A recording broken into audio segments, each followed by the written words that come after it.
Good Friday evening to you. Hope your weekend is off to a good start. Welcome to More Sports and Less Levine, the Weekend Winners Edition. I'm Dave Bacon. The 2020 NFL season got underway Thursday night, and the Browns are getting ready to get things underway and begin the Kevin Stefanski era against one of the best teams in the NFL, the Baltimore Ravens. The Browns have not only a new head coach in Kevin Stefanski, a first-time head coach, but an entirely new offensive and defensive system with no preseason to get acclimated to game action. The Browns have also been really slow to identify who will be calling the plays as far as the offensive side of things go. The question is, does that matter to the Ravens? And is John Harbaugh and the Ravens concerned with whether Kevin Stefanski or Alex Van Pelt actually call the plays?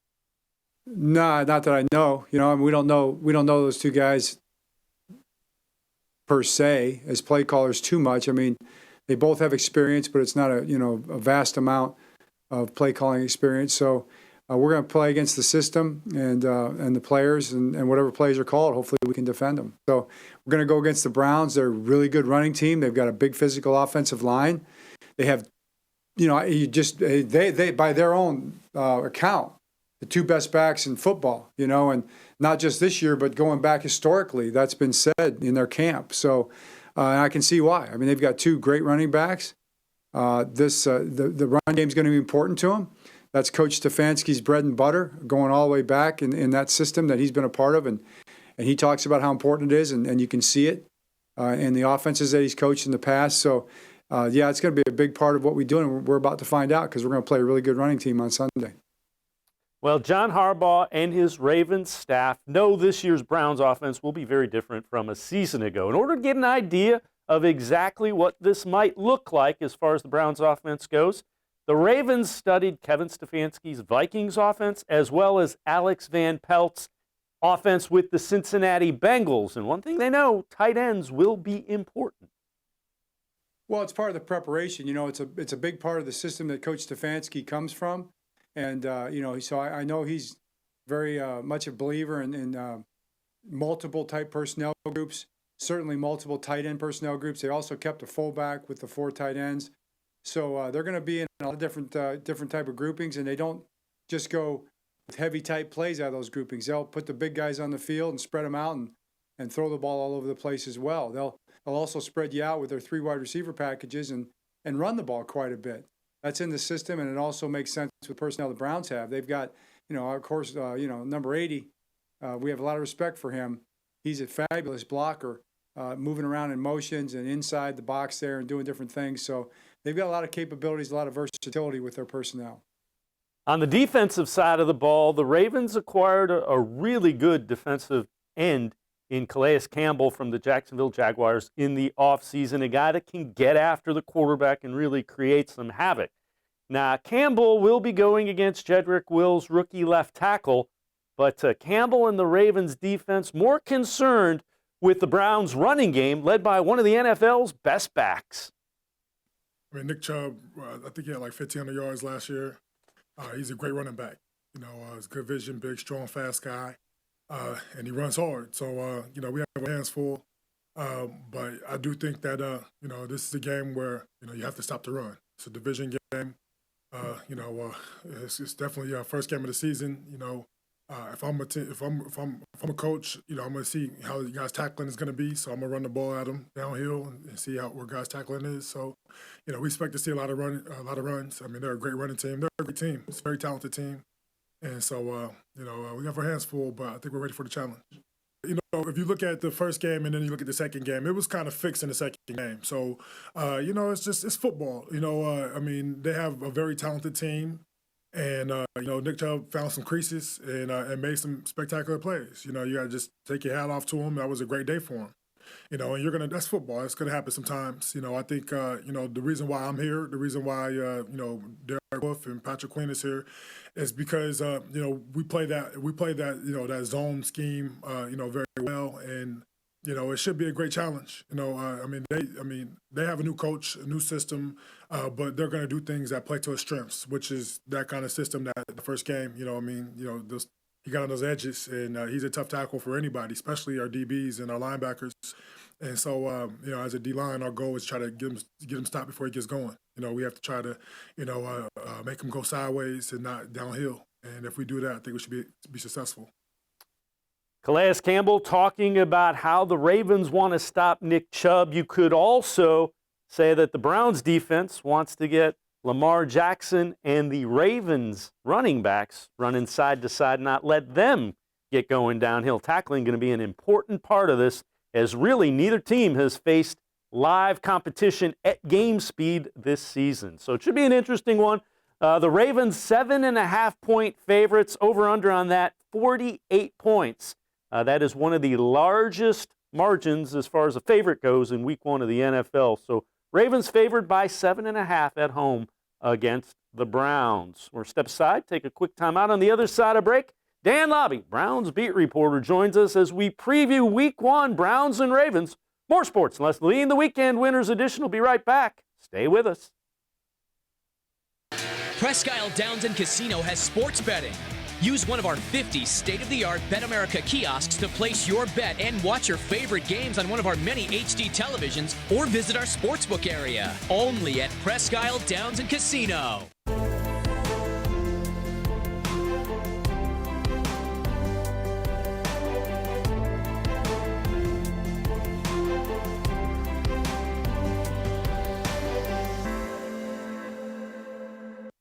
Do you like Ohio State football? Would you like to get information from me, Doug Lesmerises, about Ohio State football without having to look at my face?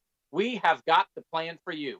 Become an Ohio State text subscriber through cleveland.com. You send a text, 614-350-3315. What do you get? 2, 3, 4 texts right in your phone every day about Ohio State football. Inside information, polls, voting, all kinds of things. You can be on our podcast. We take text subscriber questions on our Buckeye Talk podcast every week. If you really want to be involved with Ohio State football, in season or out of season, become an Ohio State text subscriber from cleveland.com. Send a text to 614-350-3315. 14-day free trial. What do you have to lose? $3.99 a month after that. 614-350-3315. I'll see you in your phone. Tri-C is here for you. Now more than ever, you need a post-secondary education. So I encourage you to start your journey here at Tri-C. The majority of fall classes will take place online, but we've added a variety of formats to meet your learning needs, and we've taken many steps to keep you safe on campus. Whether you're ready to get started or your four-year plans have changed, Tri-C is where futures begin. The Ohio Lottery Partners in Education program recognizes role model students and teachers from across Ohio. Nominations can now be done completely online. To nominate a deserving teacher or student, go to ohiolottery.com. In the About section, find Partners in Education. There you will find links to the nomination forms. Students, kindergarten through 12th grade, can be academic all-stars. Teachers can be honored as a Teacher of the Month. The Ohio Lottery Partners in Education, where stars shine.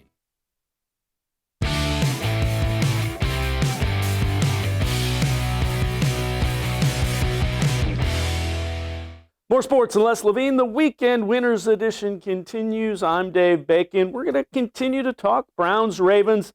Let's welcome in Browns beat reporter here on cleveland.com, as well as in the pages of the Plain Dealer. He is Dan Labbe. Dan, some big news earlier this week. Kareem Hunt signed to an extension, and it continues to seem like Andrew Berry's making all the right moves. He gets it done before the season begins. It's at a very affordable price. And you just have to feel pretty good about Kareem Hunt being here with the Browns for another couple years. Yeah, when you look at some of the contracts other running backs have gotten, and when you think about what Kareem Hunt could have been making had he not had the incident at the 9 and then gotten waived by Kansas City, this is honestly a steal. You're paying him about $6.5 million a year, which even for a running back, that's pretty good. It gives you a little bit of insurance if you can't get things worked out with Nick Chubb over the next couple of seasons, although I don't think they're going to need that. And then you just have a really good player at a really affordable price, a guy that wants to be here, who understands what it means to be back home, who's kind of trying to rehab himself as a player and a person. And it all just kind of lined up to keep Kareem Hunt here. And on the field, we've talked about it before, he's just one of your most important, most versatile weapons. Shows a little bit of loyalty from Kareem Hunt as well, that he was willing to do that for the team that stuck by him when he had a couple of those missteps. So I think that speaks to Kareem Hunt as well. Yeah, for sure. And just when he came home, there was a little concern that maybe being back home wouldn't be good for him, but it turned out to be a really good thing for him to be back here, to be away from kind of I don't want to call it a circus in Kansas City, but you're in the spotlight all the time and I'm sure he would have loved to have won that Super Bowl, but being home, I think in the long run is going to help him have a long NFL career, which a couple years ago, it didn't really seem like a reality. Let's shift our focus now to week one and the Baltimore Ravens. Not a great way for the Browns to start. Just a new system, both offense and defense, new head coach, no practices where you're going full tilt against another opponent. And, oh, by the way, you're going to get Lamar Jackson and that ground assault for your first live tested tackling. What are some of the challenges that Baltimore brings on the defensive side of things for the Browns? Well, on the defensive side for the Browns, it's all about, how do you contain Lamar, right? And that's something that they've been able to do. That's something they've felt and that they've experienced. And I asked Joe Woods yesterday, does it help that you kind of had game plan against Baltimore a little bit last year too when he was in San Francisco? So having seen it, having kind of felt it, that's a good thing. But, the speed of the game just ramps up little by little, starting in the spring, then to training camp, then the preseason, and you just skipped a bunch of that. So I think it's going to be pretty ugly on both sides when it comes to trying to bring guys down, especially a guy like a Lamar Jackson, who is just so slippery, so tough to bring down. I think it's going to be a challenge for this defense, who just isn't quite up to that speed yet. This is really the first live tackling against other opponents that these guys will have. Fundamentals and making sure, 6-7 yard runs don't become 30-40 yard runs are probably the keys, I would think. Yeah, a little bend but don't break. You're going to give up first downs. You're probably going to give up some bigger plays, but if you can try to avoid those things when you get them into a 3rd and long, when you get them into situations where you can get off the field, you've got to make plays. You've got to get off the field. If there's a turnover to be had, you've got to go get that football. You can't drop it. You can't misplay it, whatever it is. If they're going to give you a gift, you've got to take it. So it's really going to be about those things, trying to limit the damage that they can do so that your offense can keep up, and then maybe you can steal something. What do you think the key is defensively, defensive side of the ball? What has to happen for the Browns to be successful? I think it starts with the pass rush. It starts with Myles Garrett. He's the most athletic guy on that side of the ball. And even if you go back and watch the win over Baltimore last year, Myles Garrett didn't put up big numbers, but he was sort of everywhere. You could see his impact. The other guy who had a big impact last year was actually Jermaine Whitehead, and he was that extra safety. So I'm just really curious how quickly they're going to be able to bring Ronnie Harrison up to speed and maybe take a shot to throw him out there and see what he can do, because I think that extra safety is really important when you're playing a guy like Lamar Jackson, when you're playing this running game, to have somebody that you can bring up closer to the line of scrimmage who's athletic enough to kind of mirror Jackson. Not that anybody really can, but about as athletic as you're going to get to mirror Jackson and try and slow him down. How do you think you disrupt that running game that is, make no mistake, the Ravens want to run the football to set up everything else they do. How do the Browns disrupt that, just in your view? It's discipline, really, more than anything. You've got to be disciplined. You can't overplay anything. You can't get caught. We've seen this. Speaking of Garrett, sometimes he's so aggressive pass rushing. Some teams have been able to take advantage of that, so they'll kind of let him get into the backfield and then run by him. You've got to avoid stuff like that. It's going to be all about discipline, knowing where the football is, knowing your assignment, and this is just a team you can't freelance against too much.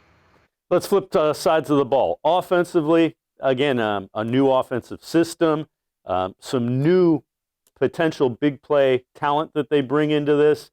And again, this is the first time you're going against live action from another team, game speed, and oh, by the way, you got a rookie left tackle. So when you look at that, what are the keys there? I bet Calais Campbell has had Jedrick Wills circled probably since he signed with the Ravens back in the offseason, and the Browns drafted Wills. It's going to be about helping Wills out as much as you can, whether that's with Joel Bitonio or a tight end, a fullback, one of your running backs. In situations where you can, you've got to try and help Jedrick Wills out as much as you can. And I just think this is one of those games where it's kind of tempting to say it's so obvious to keep it simple that maybe you shouldn't. But this just seems like one of those games where, based on what they did last year, based on the fact that it's going to benefit you to control the clock and control the football a little bit, you can rely on Nick Chubb and Kareem Hunt to kind of carry you this week. The offense doesn't have to be 100% what it's going to look like by week 17. You can go out, keep it simple, and just see if you can run the ball all day on Baltimore. And if you can, just keep on doing it. The other thing that does is it sets up play action, which the Browns, Kevin Stefanski's offense likes to take advantage of it. I would say the Browns wide receivers are an upgrade from Diggs and Thielen in Minnesota that had big years in this offense a season ago. Yeah, Odell Beckham can certainly do all the things that they can do. I mean, those are two really good receivers, but you've got two really good ones of your own in Beckham. And, Landry's a different type of receiver, but he's still a guy that as long as he's healthy and 100%, or at least as close to 100% as he's going to get right now, you can just write in pen what he's going to do for you. He's going to be reliable. He's going to catch the football. He's going to block in the run game. So you have those two guys. Then you throw in Kareem Hunt maybe in the slot, or or Rashard Higgins, or even Kaderil Hodge, who's pretty fast, got some opportunities last year. We'll see if he can do it under the bright lights. But there's some guys that they can get creative with in the passing game that when you start to see the Ravens sneak up a little bit, you can get some guys down the field. When you look at this offense, what do you think some keys are as you look at it week one? What do the Browns need to do to be able to get the win against the Ravens? And make no mistake about it, Kevin Stefanski's thinking, let's find a way to win this game. Yeah, and he should. I know all of us maybe have some tempered expectations, but Stefanski should be going to Baltimore with the idea to win this football game. Again, first thing, run the football. If you do that, that's what everything else feeds off of. After that, make sure you're helping out your rookie left tackle. But if that offensive line holds up, if the rest of that line holds up and you can protect Baker Mayfield, that's really going to be vital. It always is. And then when those opportunities come up down the field, you've got to hit on them. You can't miss those throws field. And, we saw it off and on a little bit last year. They would maybe get some opportunities and they would just miss them. You can't do that in this game because you're the underdog. You're the team that's not supposed to win it. You're on the road when those opportunities present themselves, just like on defense on the other side with turnovers. When those opportunities present themselves, you got to take advantage of it. Dan Labbe, Browns beat reporter. We're going to take a break real quick. When we come back, Dan and I will talk more Browns, more sports. And Les Levine, the Weekend Winners Edition will continue. Stay with us.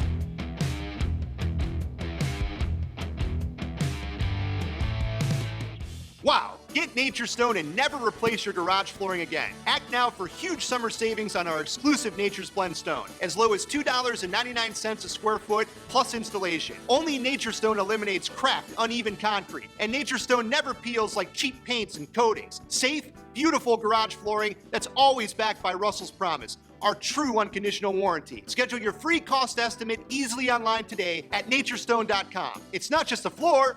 Wow, it's Nature's Stone. There are tastes we remember. Every smell brings the happiness of times gone by. Experience this every time you walk into Gallucci's Italian Foods. Whether you need lunch on the go, a catered party, or that perfect blend of wine, meats, and cheeses, Gallucci's has exactly what you're looking for. Straight from Mama's Kitchen for old world traditions or original experiences.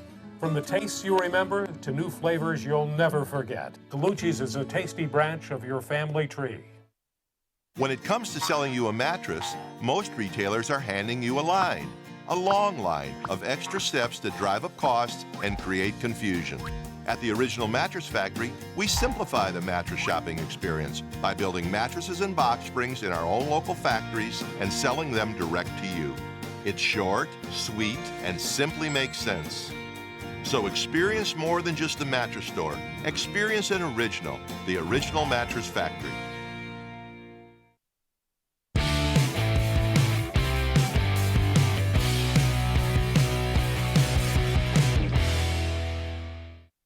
Welcome back to More Sports and Less Levine, the Weekend Winners Edition. I'm Dave Bacon. We're going to continue talking Browns, and we're going to welcome back in Browns beat reporter here on cleveland.com, as well as in the pages of the Plain Dealer, Dan Labbe. Dan, you've seen training camp. You've been there. You've heard these guys. What is reasonable to expect? What are you expecting in 2020 from the Browns? And we'll get into the challenges they face, but what do you expect from this team? Well, as basic as it sounds, how about just a baseline of competence, right? I think this team is going to be able to do the things they're supposed to do, which was a challenge at times last year when they'd be breaking the huddle late in the play clock and scrambling to get a playoff, just basically executing their offense. We're going to see a team that is prepared. I think there's going to be moments where you look at this coaching staff and some of the decisions they make, and you're like, that was a really smart decision. I don't think they're going to be outsmarted too often. They're going to make decisions based on data. They're going to be equipped with everything they need to make good decisions out there on the field. So I think that's going to be kind of exciting because we haven't always seen that going all the way back to 1999. So I think we're going to see a team that's organized, that doesn't hurt itself too often, maybe a little early just because they're out of rhythm. But once they kind of get things figured out, I don't think we'll see a team that's penalized too often. I just think Browns fans are going to look at this football team and feel really good about the way it's headed. I don't know that their record's going to be amazing, but I think fans are going to be happy with what they're seeing on Sundays. Well, I would just based on when you look at what the roster is on paper, if they are able to do what you're saying, I think the results would be significantly better than they've been. What do you think a reasonable expectation for a record would be? I'm going to go with 8-8. That's sort of what I've been saying. I know that's sort of boring and kind of vanilla, but I just can't get away from that 7-9 win, frame. And so I'm going with 8-8. I think there's going to be some games where, a game like this against Baltimore, look, they could go there and surprise everybody and win. I mean, they did it last year, and we know how awful last year was. So anything can happen. I think the schedule is a little sneakier, tough than people think it is. You've got some games like Houston, Indianapolis, Philadelphia, teams that, have high ceilings, are probably, their floors are probably in that 8-8 to 9-7 range. So, those games kind of might help decide where your season goes. But right now I look at this team with a new coach, no offseason, new system. I think still adding more talent to the roster, especially on the defensive side. I just see an 8-8 team right now. Yeah, I was thinking along the lines of 9-7, and with the caveat that if they get good play from some of the younger guys they signed on defense, that I think that's going to be the key. I think the offense is going to be pretty good. And if you get a guy like Carl Joseph that plays like a first-round pick, Kevin Johnson, even Jacob Phillips, if he's a guy that can solidify and just make tackles when he's supposed to, which is what he was criticized for at LSU, that he wasn't flashy. If he makes tackles, I think there's an upside to this team, but I'm not ready to say, boy, they're going to do that. And I think you nailed it, pointing to those positions. I think when you look at the secondary and you look at the linebackers, if those two positions are really good, if those two positions are really surprising, then yeah, we're talking about a football team that can really do some things. But right now, the only guy that you kind of look at and say, okay, I know what that guy is, I know what he can do, and I trust him, is probably Denzel Ward. And then across the board, you're just sort of looking at guys like Carl Joseph, a guy like Ronnie Harrison that you just added. Who knows how much impact he can have early on. On the other side of Denzel, Greedy Williams, is he ready to be the number 2, or are they going to have to go with Terrence Mitchell? There's just so many questions in those two areas of the defense. That's really where you have to circle and say, okay, if they surprise us, great, this team's going to be really good. But that's definitely where you have to have the most concern, I think. So Greedy Williams hasn't practiced. He's been kind of Tour de Francing it, riding the exercise bike and getting his miles in. Do you think he plays in week 1? And I mean, that's the double-edged sword there is this is a team that likes to run, and if he's got a shoulder injury, might be the best time to take a little bit of precaution with him. And this has been one of the stranger injuries of camp. It was day-to-day, and it feels like it's been day-to-day for about 2 weeks now. We didn't even really see him out of practice until this week. The injury report hasn't been great in his favor. The Friday injury report usually lets us know what it's going to be. And I just feel like if you have to make that decision, you probably go with Terrence Mitchell. You know Terrence can play.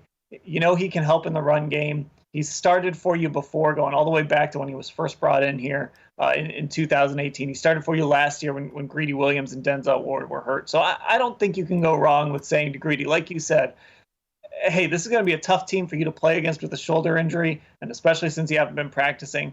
So we're going to go a different direction here.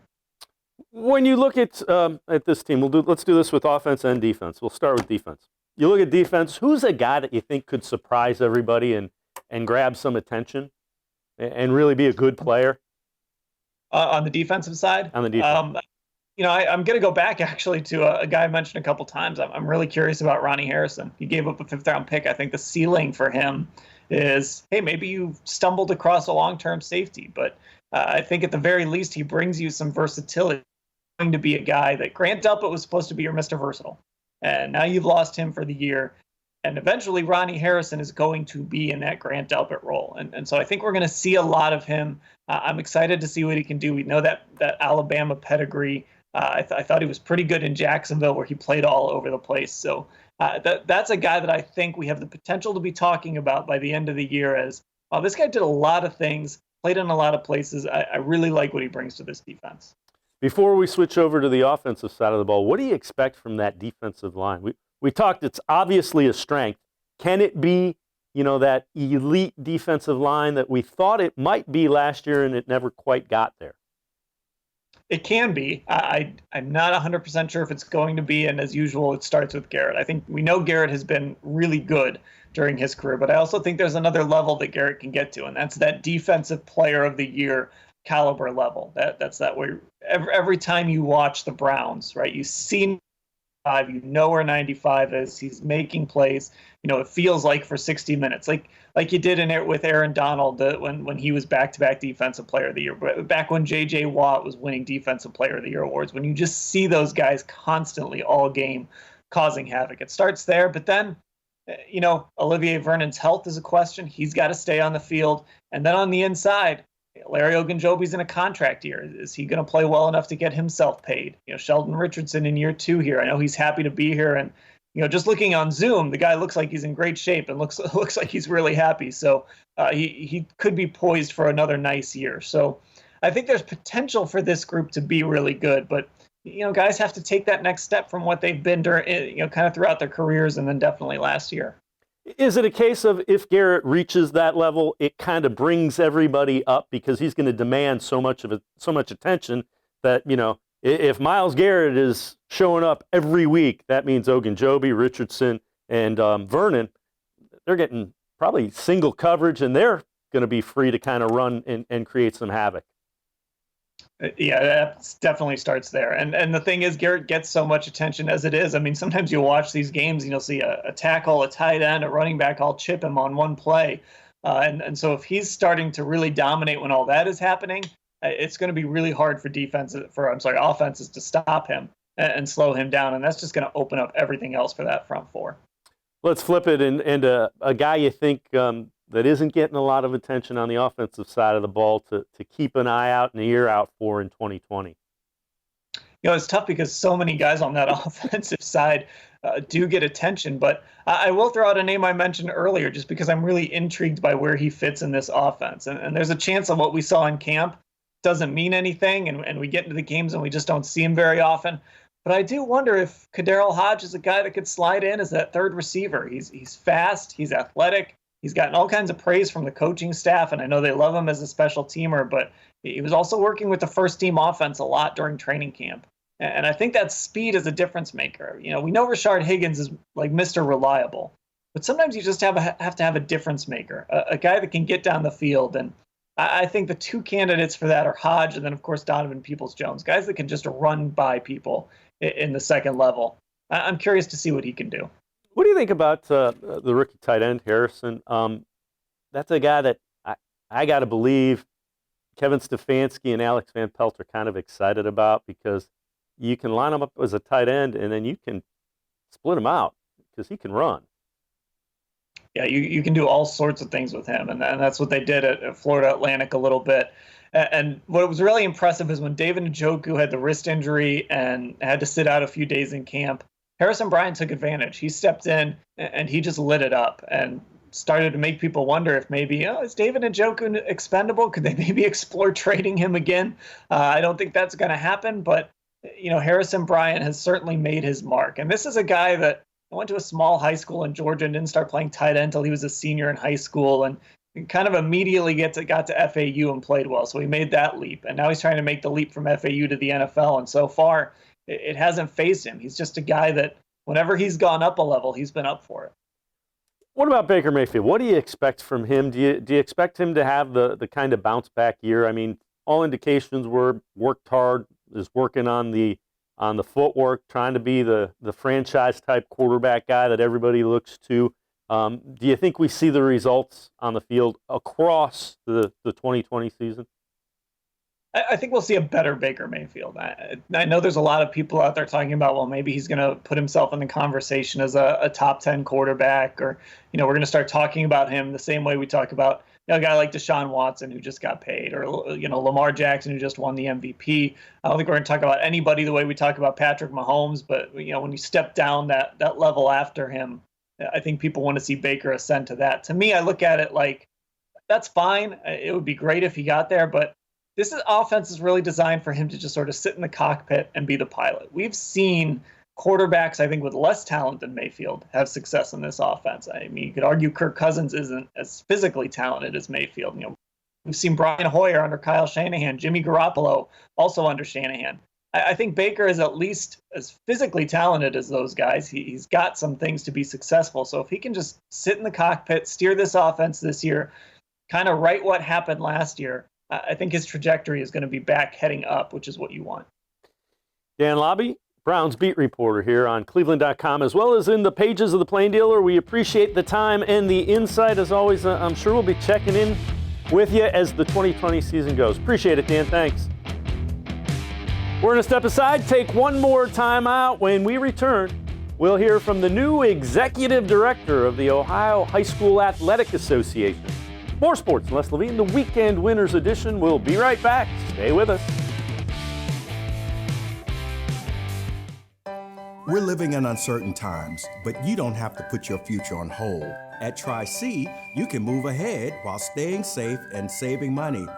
The majority of fall classes will take place online, but we've added a variety of formats to meet your learning needs, and we've taken many steps to keep you safe on campus. Whether you're ready to get started or your four-year plans have changed, check out Tri-C's programs and resources, because Tri-C is where futures begin. Well, hello, everyone. Let me tell you a little bit about Browns Football Insider. For only $3.99 a month, you can get text sent right to your phone each day from me, Dan Labbe, Scott Pasco, and Ellis Williams. In addition to that, you'll receive a Football Insider newsletter every day with special things from us, things that you won't see anywhere else on the site. You'll get breaking news, analysis, features, film breakdown, and things like that. Texting us directly gives you a great chance to cut through the clutter of Facebook, Twitter, other social media, and avoid the trolls. Also, it's the only way to get your questions on the Orange and Brown Talk podcast. So why should you sign up? Try a 14-day free trial. You can cancel at any time. All it takes is one text, but you won't want to cancel. We have hundreds of subscribers join us over the last year. They love it and have stayed with us. We're seeing the Football Insider community grow every week, and it's only $3.99 a month, which is less than 14 cents a day. What I like most about Football Insider is the opportunity to connect with you one-on-one and really communicate with you. So how can you become a Football Insider? You can click on cleveland.com/Browns, the blue banner at the top of the page. Or easier yet, text me at 216-208-3965. Again, that's 216-208-3965. It takes attention to detail. With your local Bryant dealer, you're getting more than just a technician. You're getting someone who pays attention to your needs and the little things that make a big difference. It takes a dealer you can rely on. And to keep your family warm this winter, Here, let me show you how this works. it takes Bryant. Bryant, whatever it takes. And to keep your family comfortable, it takes Smiley One Heating and Cooling. Find them at smiley1.com.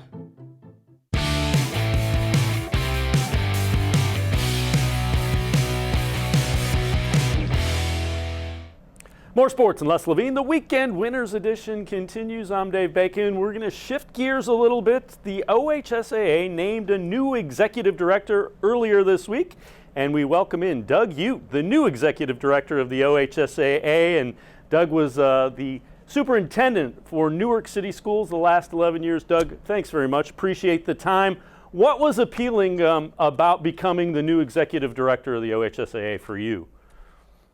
Yeah, well, I appreciate the opportunity to be on, Dave, so thank you very much for that. So, the feeling for me is, when I look at my background as I've been in education for over 30 years and been a teacher and coach, athletic director, high school principal, superintendent, and also been associated with a Central District Athletic Board, for over a decade now. And so I've had some involvement that way, but, a passion for delivering programs for students. And I just couldn't be happier and more thankful that the board of directors have given me this opportunity. Now, challenges face every organization now with what has gone on the last several months with the pandemic. What about some of the challenges that the organization you're taking over, the OHSAA, is facing, and some of the things that are concerning you as far as where you're at as an organization? Yeah, the first challenge that we want to do is we just want to remain competing. We want our student athletes to have the opportunity to compete, which we're very thankful for this fall. And so we want to make sure that they continue to compete. And so along those lines, we want to compete in a safe environment. And so, we have an observer program out there right now for football, and we're really doing our best to educate and work with our member schools so that safe environment exists and it's not a place to spread the virus and those type of things, so our student athletes can continue to compete. That's a big challenge for us. And another challenge is, the financial aspects of this. When over 80% of your revenue is generated from gate receipts at tournaments, obviously we can't operate that way anymore in today's world that way. So, we have some financial challenges to have our expenses match our revenues. And so we're working very hard at doing some of those things. How much of it is driven by the fact that you're trying to give high school kids the ability to do things they dream of? Is that kind of the mission of what you're trying to do? Every kid that plays sports dreams of, the varsity level. And there's kids that are, you have to find a way to make that happen for an entire class of kids now. Is that kind of something that keeps you going? Yeah, absolutely. You had mentioned that I was superintendent at Newark. Well, I know last March we saw our girls basketball team win a regional title on a Friday night, and then the next week not be able to compete in the state basketball tournament. So I've seen the impact that it has on students that way, and then not having sports in the spring. I've witnessed the impact of our students who participated in spring sports not given that opportunity. And so, and to be very honest with you, I just remember in June when they were able to come back on the school grounds and be around their peers and their coaches and either competing or working out, getting back around something that they love.